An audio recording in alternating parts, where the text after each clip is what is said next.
Hi, I'm Dwayne Brown. Tonight on KPBS Evening Edition, California takes another step towards health care reform. And San Diego's newest congressmen take the oath of office. One represents a growing caucus on Capitol Hill and could have a big impact on immigration policy. I'm Peggy Pico. Also ahead, we'll find out more about why some residents in District 4 may not be able to vote for a new city council member. Then we'll hear from a graduate of a Tough Love job training program. Take a look. By show of hands, agree that you're late. And the rest of you are in denial? California's lieutenant governor gets out of the television business as his cable network gets sold.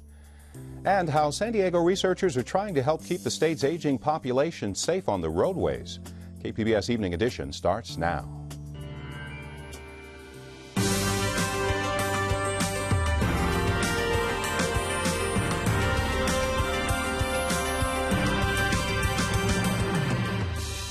KPBS Evening Edition is made possible by Joan and Erwin Jacobs and by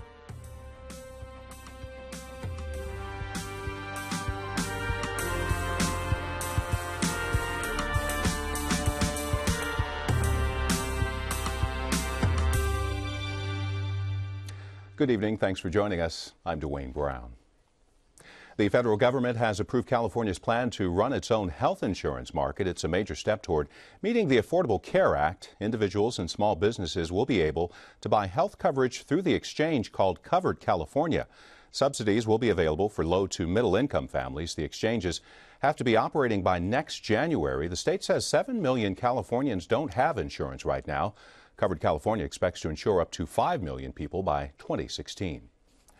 The newest report on San Diego's economy shows slow but steady growth. University of San Diego economist Alan Ginn tracks the numbers to create the index. He says it went up 1/10 of a point in November and rose nearly 7 points from November 2011. Ginn says unemployment claims fell and help wanted ads were up in San Diego along with consumer confidence. He's predicting slow but steady growth for the next year. The 113th Congress convened today in Washington. Two San Diegans are part of the freshman class. Scott Peters and Juan Vargas took the oath of office this morning. And Vargas is already part of a group with increasing clout on Capitol Hill. KPBS Fronteras reporter Jill Replogle joins us from the News Center. Jill, tell us about the new Latino caucus. It's big this year, the biggest yet. There are 9 new Latino members that were sworn in today. It's the largest Latino class in history. Latinos now hold 28 seats in the House and 3 in the Senate. And most of them are Democrat. Just 5 Latino House members are Republican, and 2 of the 3 Latino senators are Republican, so they do have a majority there. And immigration expected to be a big issue this year? It is. President Obama has promised to make immigration reform a priority in his second term. Of course, you might remember he also said that soon after he was inaugurated to his first term. But the White House believes that they have a very different political environment now with this bolstered Latino caucus and the power of the Latino vote that was shown in this last election. Fronteras reporter Jill Replogle. A New York State official is suing Qualcomm, trying to get information about the company's political spending. New York's Public Employee Pension Fund has more than 6 million Qualcomm shares. The fund has asked more than 400 companies for disclosures since the 2010 Citizens United ruling that removes restrictions on corporate political activity. The fund's trustee says research shows political spending hurts investor returns. He says Qualcomm hasn't answered his requests for information about the $4.5 million it spent on lobbying last year. Qualcomm has not commented on the suit. Tonight, Peggy Pico takes a closer look at an obscure law that may prevent thousands of San Diego voters from deciding who will replace a former city council member. San Diego City Council will be down 1 member until voters in the 4th District elect a new representative. But thousands of residents within the newly redrawn district may not get to vote for the new City Council member. San Diego Council President Todd Gloria joins me now to explain the problem and some possible solutions. Councilman Gloria, thanks so much for returning. Coming back, talking to us about this. Why will an estimated 5,000 voters, registered voters, from Redwood Village and Rolando Park be excluded in this special election? Well, our municipal code allows for the filling of vacant positions like we have in District 4 using the old lines of the council district. And so we have had two unusual events happen at once. We've had redistricting, which happens only every 10 years, and the resignation of a council member, which happens very infrequently, happen at the same time. And it's created a circumstance where our municipal code really results in kind of an unfair situation where these neighborhoods will be left out of this special election under the current code. Now, that code sort of takes a perfect storm, as you said. It was actually voted in 1999, I believe. And what was the logic behind it? You know, we're still researching that. Obviously, this was something we stumbled upon because of these two unusual events happening at the same time.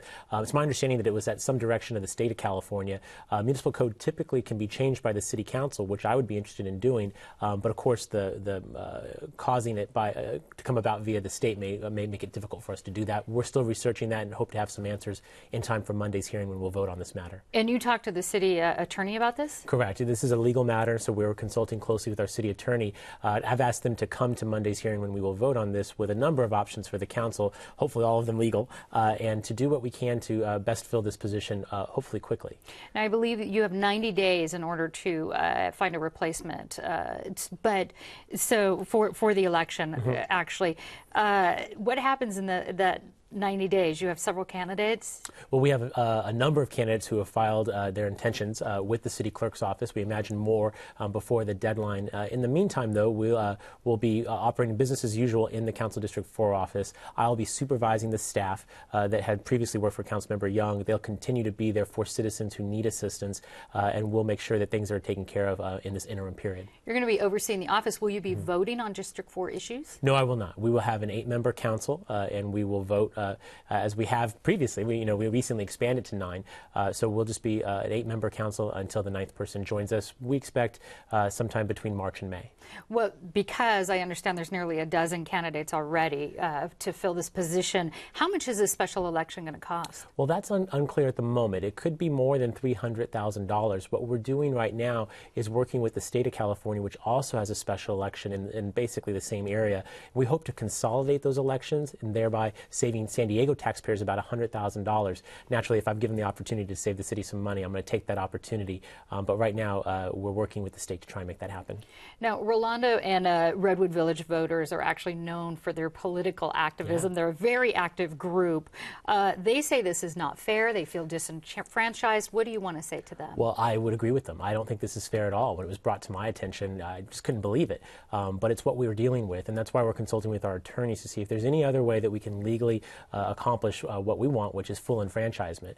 But again, we're presented with a very odd set of circumstances that may not allow what should happen, which is full enfranchisement, occur in this particular case. If there's any other way to do it, though, I'll make sure it happens, but I don't know that there will be. One little last piece of the puzzle is that redrawn lines also mean that voters in District 9 who used to be in District 4 actually get to vote for a representative for District 4, even though they're not living there anymore. Explain that. Well, it's absolutely crazy. Yeah, you'll have people who will literally vote for someone who will never serve them a day in their entire tenure. Again, it's a function of this municipal code, which may or may not be a function of the state, and we're going to do our best to address it. You know, I've lived through my own redistricting experience. My own home was drawn out of my council district, forcing me to move, so I understand how impactful redistricting can be. This is yet another way that it happens. It deserves to be fixed. It remains to be seen if we can fix it in time for the District 4 special election. All right, we're going to know more on Monday. City Council President Todd Gloria, thanks so much for explaining this to us. Thank you, Peggy. Al Jazeera has purchased cable network Current TV in a move to increase its audience, but its potential audience has already shrunk. Time Warner Cable is dropping Current TV. The company says it will remove the program from its lineup as quickly as possible because Al Jazeera doesn't have enough viewers. Time Warner says it will reevaluate as the new Al Jazeera America develops. No other cable or satellite companies have announced any plans to follow suit. Al Jazeera, by the way, is a pan-Arab news channel owned by the government of Qatar. It plans to add more news bureaus and more journalists in the U.S. California's lieutenant governor has been a talk show host on Current TV, but Gavin Newsom's show is going off the air. The announcement came a day before news of the Al Jazeera sale. Newsom's contract was set to expire this month anyway, and he had already decided to move in a different direction. We recently told you about Zipcar, one of several car sharing services in San Diego. Avis is buying Zipcar for about $500 million. Avis says car sharing is highly complementary to car rentals. Zipcar says the deal will allow it to expand services and locations. The sale is expected to be completed this spring. California has the greatest number of elderly drivers in the country, with more than 3 million. That number is expected to double as more baby boomers retire over the next 10 to 20 years. Some researchers at UC San Diego are working to promote driving safety for seniors. Getting older doesn't mean the end of a person's driving days, but it does require seniors to evaluate, improve, and maintain a safe driving record. Many of these individuals never took a formal driver's education class when they were younger. They came to California, they took the written test, got their California license, and are driving another 20 to 30 years, never took the California road test, and now when faced with it, they don't know what to expect and they get blindsided. Jim Gleason is a driving instructor who specializes in working with seniors. He says a family member can actually report a problem if necessary to the DMV. If they feel that this person poses a safety issue, it happened with my mother. My mother had to turn my grandfather in years ago when she had a concern with his ability to continue to drive. DMV intervened and he did lose his license. By 2020, highway safety experts say there will be more than 40 million drivers over the age of 65. California already has the greatest number with more than 3.1 million. That number is expected to grow to 6 million by 2030. Researchers urge all drivers abstain from alcohol, wear seatbelts, and keep your eyes on the road. Even seniors have been caught using their cell phones while driving. Driving distracted is the same as driving under the influence of alcohol with a blood alcohol concentration at the legal limit, 0.08. It increases your crash risk 4 times. So our message to older adults is have really good driving habits and take generally good care of your health, and your driving career will be prolonged. And driving tools, such as a larger rearview mirror and one to increase your blind spot on the side, could also help. The DMV provides a senior guide for safe driving as well as the California Driver's Handbook to brush up on the rules of the road. The director of operations for North County Winter Homeless Shelter has died after a sudden illness just a few weeks ago. We talked with Russell Blackwood about Operation Hope, a new shelter scheduled to open in about 2 weeks. Operation Hope says Blackwood was hospitalized on New Year's Eve with sudden flu-like symptoms and died on New Year's Day. Today would have been his 49th birthday.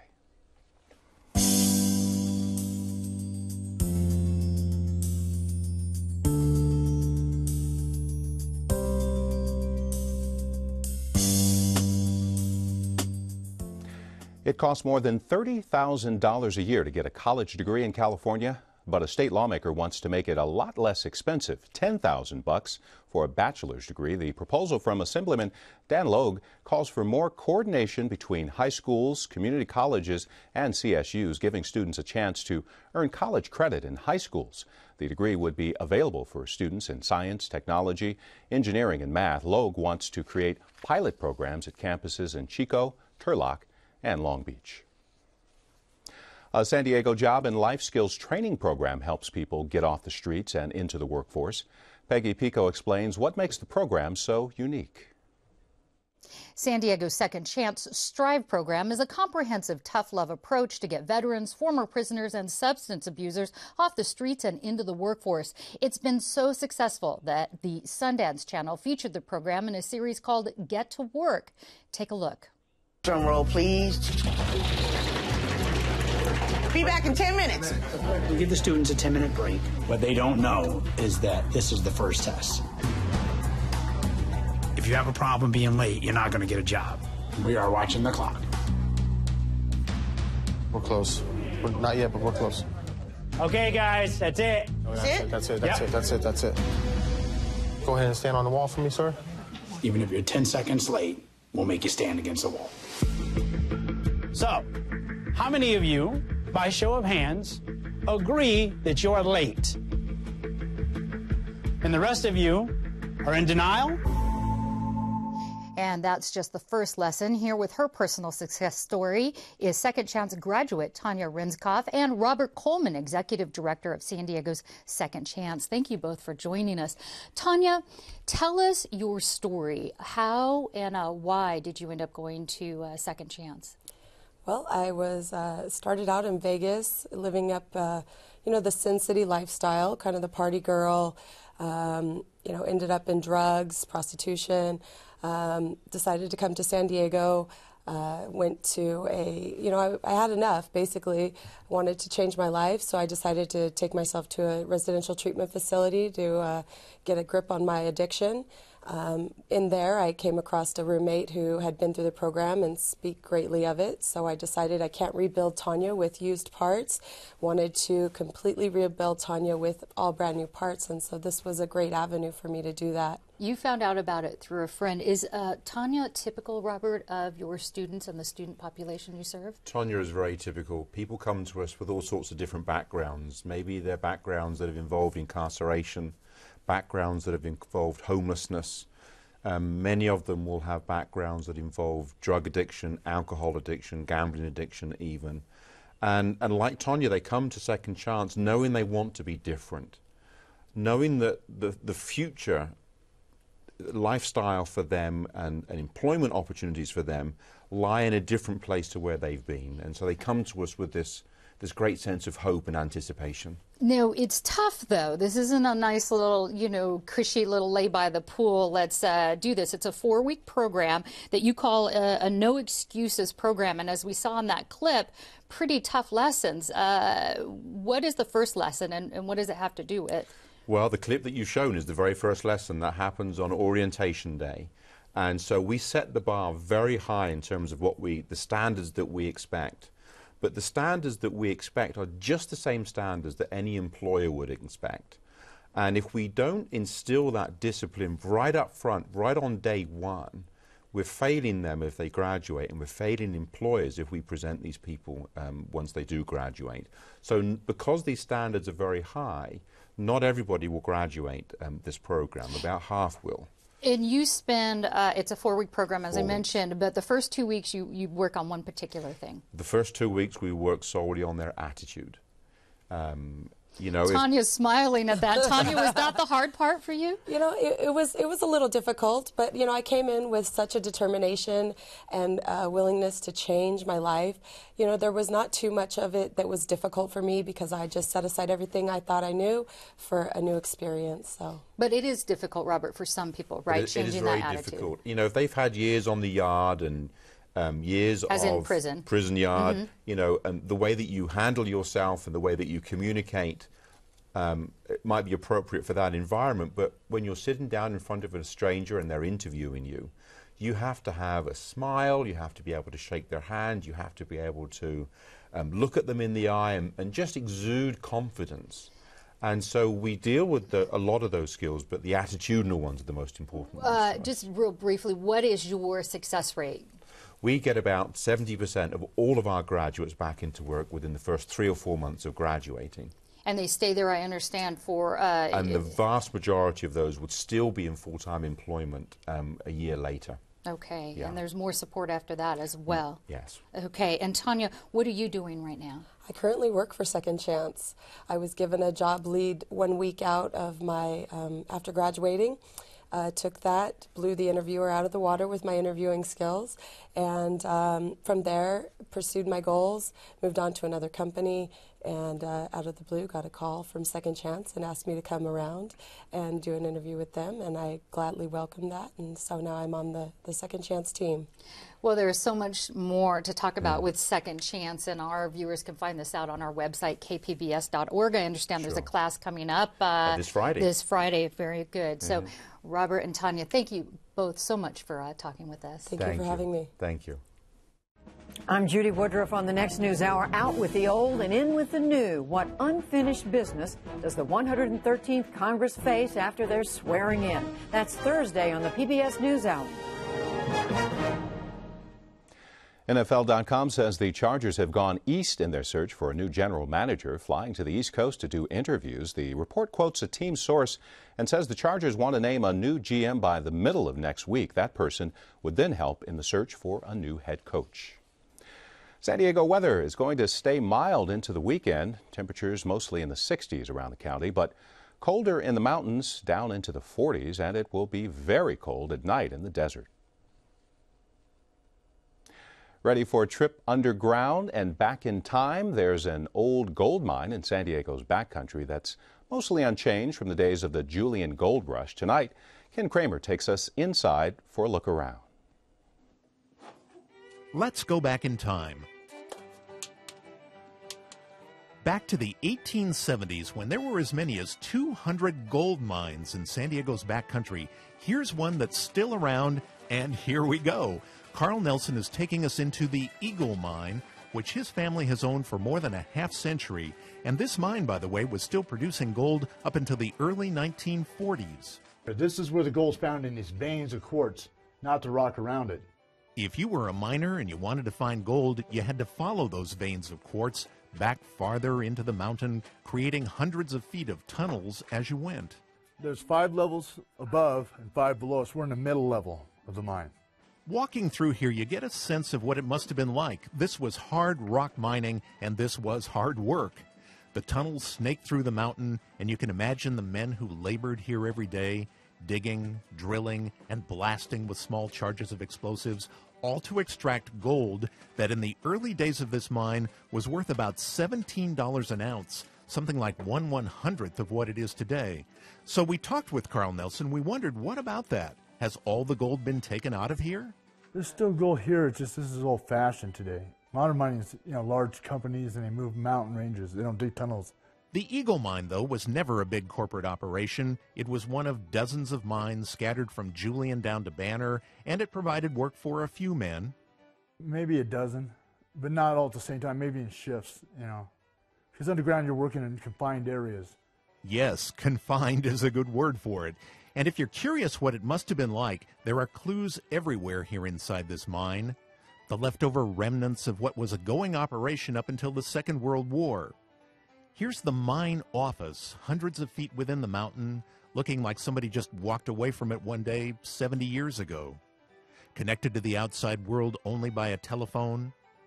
An air-powered drill that, when operated, must have made a deafening noise in this rock tunnel, left at the spot where it was last used. And a lift used to transport miners and equipment from one floor to the next. The instructions for sounding alarm bells still posted. All of this buried deep within a mountain. When Carl takes people through here, he sometimes finds out it's not for those who hate close places. Some people are claustrophobic, yeah.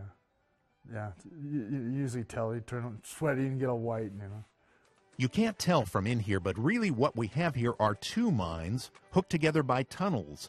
The Eagle Mine and the High Peak Mine, which came in from the other side of the mountain.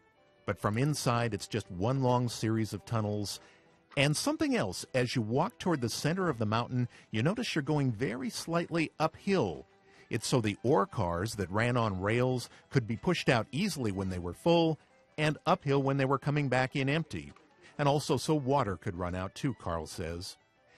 He still meets people every once in a while who have worked in a place like this. Oh yeah, and I talk to I meet a lot of interesting old timers too that have done this as a living. They fill me in on stuff that I don't know even. There have been accidents. 2 miners died here many years ago. And earthquakes, some big ones. But over 140 years of being here, it's rock solid. And that's good to know, especially when Carl turns off the lights, just so visitors can experience the darkness. I mean, total darkness. Quiet, too. Very, very quiet.